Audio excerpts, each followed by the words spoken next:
Hello. My name is Gnome Bomber. Oh shit, copyright, guys. Be quiet! Alright, hello. My name is Gnome Bomber. And I'm here to tell you some Space Station 13 tales. I played them, and now I'm going to illustrate them. Man, I sound like a fucking wrestler. I'll see you guys later. I'm embarrassed.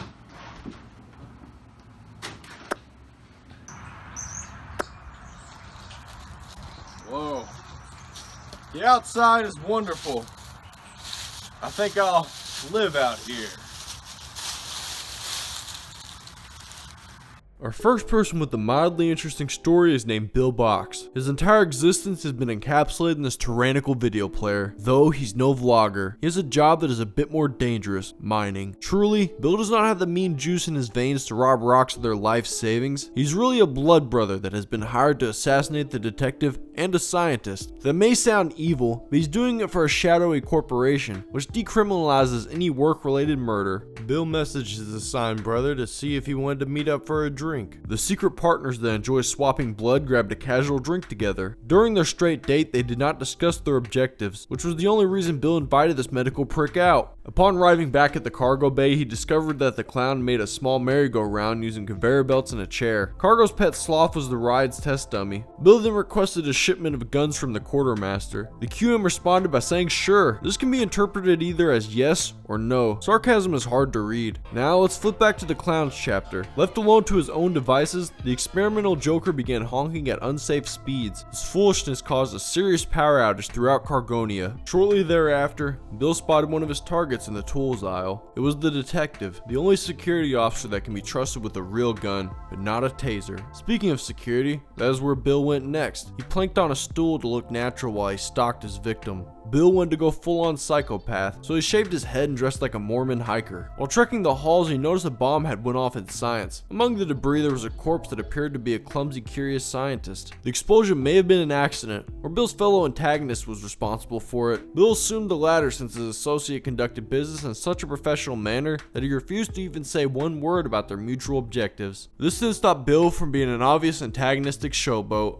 When approaching his home, he noticed the porch had been ravaged by a well-contained hurricane. Okay, maybe it was a bomb set off by the suspicious person hiding in the smoke. Bill split when he saw that energy crossbow in the chaplain's hand. Reluctantly, he took a peek back in the room and it appeared that the threat had eliminated himself. Bill then got his hands on the gifts he wanted. His method for opening the presents was lava. Inside the crates were SMGs and energy guns. When he arrived at the station, it was beginning to reach its mid-shift point. The arsenal Bill acquired may not just be for show. Intensifying paranoia occurs in the airless dark. Well, even with the lights on, you can get murdered at any second. For God's sake, stepping on the wrong tile could be your last move. Bill went searching for his brother. All he found was a metal foam cave where medbay used to be. He needed more guns to feel safe, or perhaps he could put them to use for his mission. Yeah, that's exactly what Bill did. Right there in the hall, he took that shotgun and unloaded it on the detective. The laser gun was then used until the speech bubbles stopped coming out. Bill tossed his kill in with the boxes and began dressing his carcass after dragging it out of the field. His hunting mistake probably ruined the game he ended. Security knew he was hunting without a permit. Though the emergency shuttle was almost here, anything Bill did was in the past. Plus he found his blood brother that still wouldn't talk to him. Bill thought he made it, but the man was still keeping him down like a priest trying to drown a sinner. Ultimately, Bill got Cosby'd, arrested on his way out. He tried to convince security that the detective was an energy crossbow wielding traitor. They sort of believed him. And then he was released from custody. Him getting arrested may have saved his life because the emergency shuttle was on fire. When the flames let up a little, everyone piled in. The lit cigarette he flicked into the forest of innocence caught up to him and jumped his ass. At least he accomplished 2/3 of his goals before dying. That's better than most people. Here we have another fucking loser named Nathan Gray, a high-functioning chaplain that hates the holidays. Christmas was on the rise. The holidays' representative tree had grown in Nathan's church of deforestation. It's tradition for him to cut it down. This cliche continued since the wood was used to make baseball bats. Anything else is a waste of time and resources. The roots of joy were spreading. Christmas had tainted the soil beneath the floor. Nathan responded to the outbreak by chopping down the festive land blocker. His bullshit continued when he found the perfect centerpiece for his candlelit shrine. Before beginning the tribute, he formed a bond with the chef by giving him an athletic brain smasher. Then it was back to the ritual, like escaping reality through addiction. Nathan's vice of choice was whatever this weird shit is, which calls for dimming the lights. All the nearby brightness needed to get blacked. After everything was turned out, he finally started his meaningless autopsy, since no one cares about a mime's cause of death. This was Nathan's sacrament. It consisted of chainsaw worship and social security fraud. Putting on the mask of hush money causes metaphysical ascension. Okay, I'll briefly quit narrating like a cunt and give it to you straight. Lack of gravity is the reason Nathan is doing calf raises. Plus, he ditched the mask and grabbed a stun baton. The lighting that was once struck down has been replaced. Nathan dealt with this by simply flipping their switches off with his special hand. He found the janitor's cart nearby, which meant the toilet brusher was probably the culprit behind the terroristic illumination. This patriot retaliated by leaving the janitor's pussy wagon deep in the darkness. He continued to serve his country with his strictly cheeseburger diet. While walking back to the chapel, the janitor confronted Nathan. Stop with the lights. I know what you're doing. That damn rebel didn't listen. Artificial light had flooded the sanctuary. Our beloved minister ran to patch the leak. In the process, he managed to pepper spray himself while fiddling with the light switch like a clumsy night watchman. During his next patrol, he saw a confrontation between the chef and some pie-faced greaser. Nathan would have helped out, but this dumbass accidentally put his pepper spray inside the chem dispenser, leaving himself defenseless. Eventually, the chaplain was spraying and praying. Him, the chef, and even a chemist all worked together to drop this sorry son of a bitch. However, Gandhi bot intervened. Their enemy was piggybacked to safety by the cybernetic stallion. While in the medbay, Nathan stumbled upon a gun on the floor. Wielding such a weapon made him instantly grow a beard. Nathan's remaining goal for the shift was to survive, so it would have been nice if he could have entered this well-protected mobile home. Things became difficult when his vision got blurry from the thrill of owning a firearm. I imagine this is what it's like for those of you with permanent rookie eyesight that need a tool to see. Nathan was suffering from rapid facial hair growth, vision impairment, and puking. New copters were bombing the station. At least the emergency shuttle was close. Shots were fired. Nathan held off the invaders by firing bullets into space. He barely made it onto the escape shuttle, and when he did, some jerk stole his gun. Nathan got his possession back, only to be arrested for standing up for himself, like the aftermath of attacking a baby that took your keys. A blind chaplain arrived at Central Command, chainsaw handcuffed. Nevertheless, he was alive and well. After getting free eye surgery with his prison insurance, Nathan was let out on parole. He lost his preaching license and has to do community service as the captain of a summer camp for junior space cadets. As soon as the day began, a foreign exchange cyborg camper had rushed into the captain's office to bug him. One of the captain's other expendable responsibilities had snuck in as well. Nathan needed to defend his sacred home office, so he shattered the alarm glass and focused on the antique laser gun image. Honestly, things are not looking great under his supervision. A section of the floor had patches of human inner workings for carpet. That alone freaked him out enough to abandon it all and resign with a double fuel tank explosion. The only consequence was a little fire. Now, Nathan can feel normal when he hangs out and pals around with the crew. Though one of those crew members got way too close. The man touched Nathan, and this made him levitate. The magician was also a kidnapper. Nobody could save him, especially that. Nathan became an arrow for Magic Hand's bow. The target was that ugly ass warden. The human projectile tried to disappear, but his exit closed on him like a fearful anus clenching up. Since the former captain eviscerated the bridge to his justice system appointed job, he gave his old gear to the needy. He trusted his captor because the dude could make people explode. Yet, Nathan's organs were not feeling claustrophobic enough to escape from out his body all at once, unlike this separatist. Nathan then discovered that the man bomber was not rolling alone. He was part of a carnival. In order to join these carnies, you were required to get a hovering pentagram tattooed over your head. However, Nathan couldn't be converted, like people with stubborn sexualities. Instead, he became their pet. Meanwhile, the head of security is trying his best to save the ex-captain from neglectful ownership. The HOS did succeed since he had the criminal scum retreating via teleportation. The protected success was short-lived. Catastrophic game changers can happen at the blink of an eye. But here, there was plenty of time to figure out what was about to happen. Nathan tried climbing into a toilet trash can. Inches away from hiding, he was grabbed at the last second. Then teleporting brought him to a replica of the billboards I used to advertise my channel. These two motherfuckers had warped to the mining station and was overran by a colony of wild scale men. Nathan was taken away from his handler, along with a sword of corporal punishment. His leg was hacked off, and his clothes were removed. Though before this could go full-blown detective show, production would temporarily be put on hiatus. The producer was Nathan's master. He wanted to ditch the true crime junk and film a nature documentary where he killed lizard people. It was sort of successful, the ratings were decent, but some of those reptilian folks are still among the living. Nathan was uncuffed and given his gun back. He could have betrayed the spiritual cuck, though the loving bondage of Stockholm Syndrome had him hopping on one leg to go finish shooting for a site called stompingondirtylizards.net. Lasers were used because he was getting a bigger budget. The next scene was the gun versus sword fight. Somehow, gun won. Nathan had his weapon of leadership back like if former presidents could still fuck around with nukes. Even with all this power he held in his hand, backup would still be necessary. His master went from the slaver type to the mentor kind. Together, him and his coach cleaned out the furless rat's nest. Man Bomber returned to make an exception for this animal. The lesson here is we all look the same on the inside. This guy may be an evil kidnapper, but he cares for those he kidnaps. He had to convince the others to not murder Nathan. Becoming a backpack was the solution. Nathan was knocked off. Once he got to his foot, he picked a fight with someone that stole his blade. And that is how he lost his other leg. Later on, his soul was put into a cursed doll, which morphed into a Nigerian powerlifter. Then his gas-guzzling fist began laying waste to any fuel tank in sight. Next came victimizing the inhabitants of this environment. Also, Nathan finally had magic powers. He could make a large rotten tooth appear. The magician's final trick was summoning this gigantic blissful demon that won't stop spinning for joy.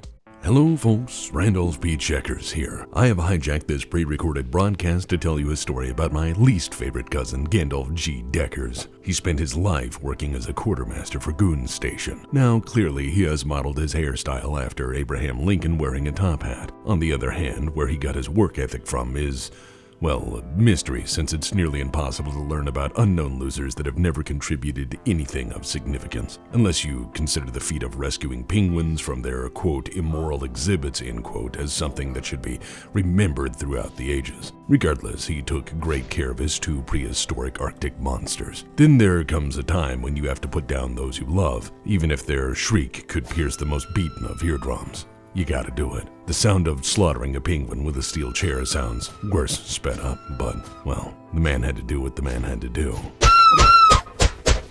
Gandalf planned on cleaning up his mess, but a wave of tomato juice splashed out of a disposal unit and landed all over Cargo's clean tiles. Thus, he wasn't going to start caring about cleanliness past this point. Needless to say, he could always give away the penguin's remains, so he stuffed the two blubbery fuckers into a locker. Of course, the best person on the station to give exotic meat to is the chef, but suddenly Gandalf got sick. His illness may have come from the lung he ate off the floor. The cook was acting as a doctor in order to nurse him back to his stable, unhealthy, unremarkable self. Deckers was alive, and the person who saved his life had a confession to make. I was going to eat you, but you gave me penguin meat.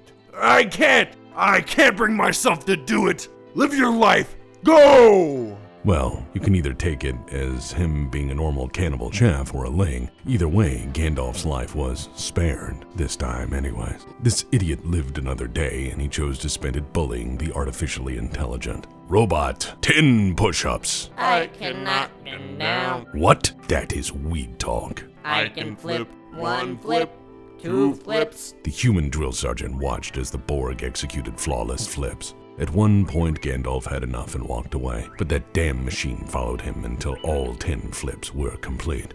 10. Later on, Gandalf went to go visit Medbay since it was becoming pasta. This is where he would face his next challenge, boxing a vicious bird with a beak made out of titanium. He had to fight dirty to win. Karma continued to flow through the pipelines in the form of red sauce. Gandalf became Spider-Man, right as Beepski started malfunctioning or revolting. It's hard to tell often enough on Goon. Beepski does as Beepski wants. Gandalf didn't see a reason to be a hero, so he went back to hammering home his thesis about beating the shit out of animals. He was right in C's world fighting the head walrus for respect. Well, you can't lose respect you didn't earn in the first place. Gandalf got taken out on a space stretcher after that bout. The chef helped with Gandalf's pain by giving him an ice cream cone. Eating that piece of dairy gave him an enlightened, radioactive glow. Only those as knowledgeable and shiny as him know how to properly shake bushes to find tools. Sometimes when you become too smart, you have to reduce your brain activity. His scissors to the head relaxation method got him a free vacation to a cloning pod. He woke up naked in a room full of asses, which is some people's dream, but to others, their nightmare. As for Gandalf, He had to drink away the trauma. This resulted in puking and farting. Inevitably, he passed out. Once Gandalf was up, he was back to doing the same old shit. Gandalf had fallen off majorly. He went from being a clothed man with a job to whatever this bearskin mess is. Everyone hates him and he sucks. His shift ended with a drunken slumber on a rug.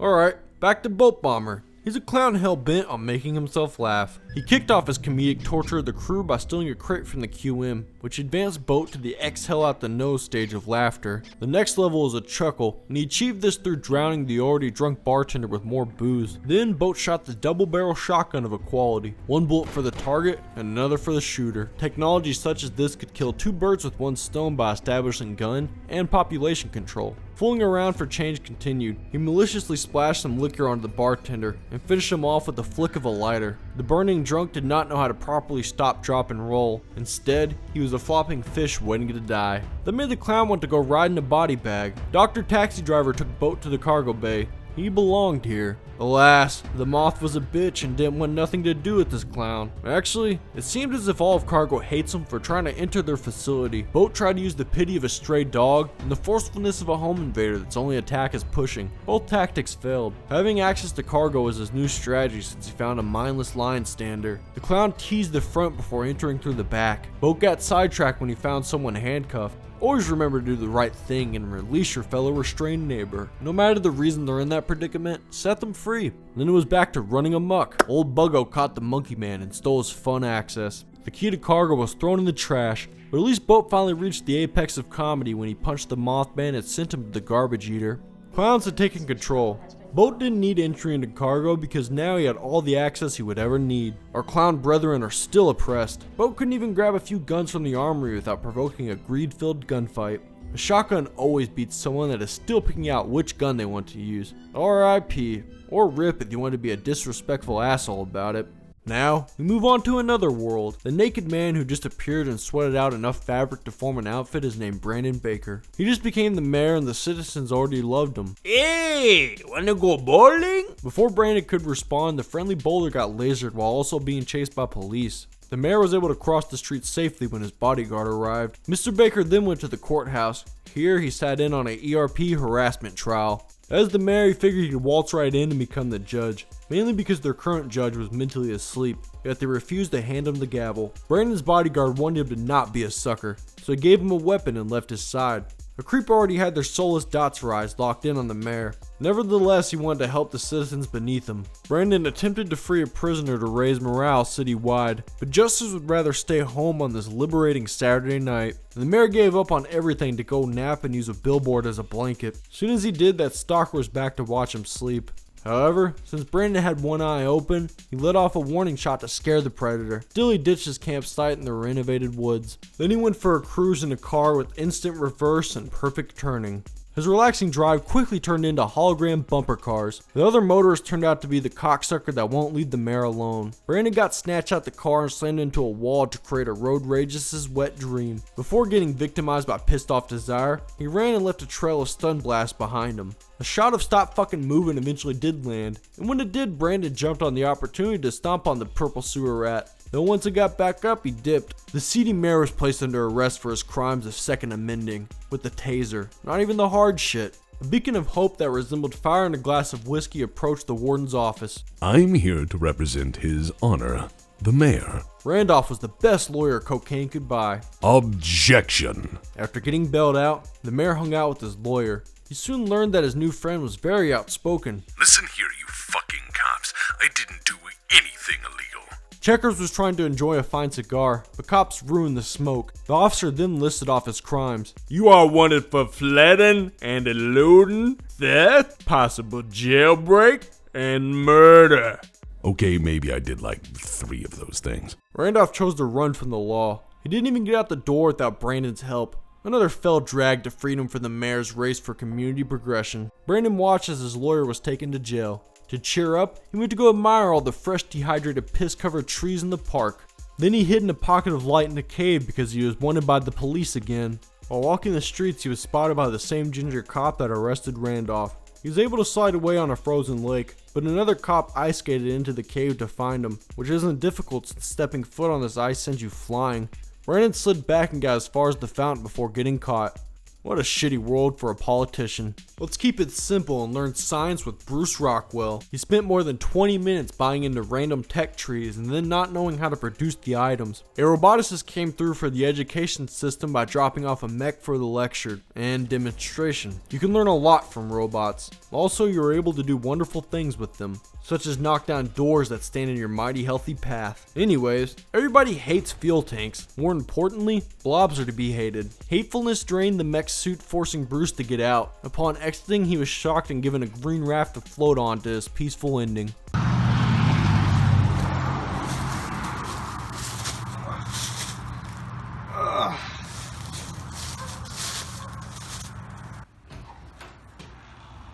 Well, that's all I got for you.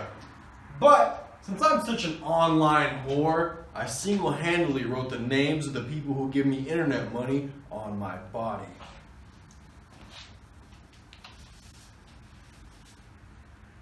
There you go. Bareback Patreons.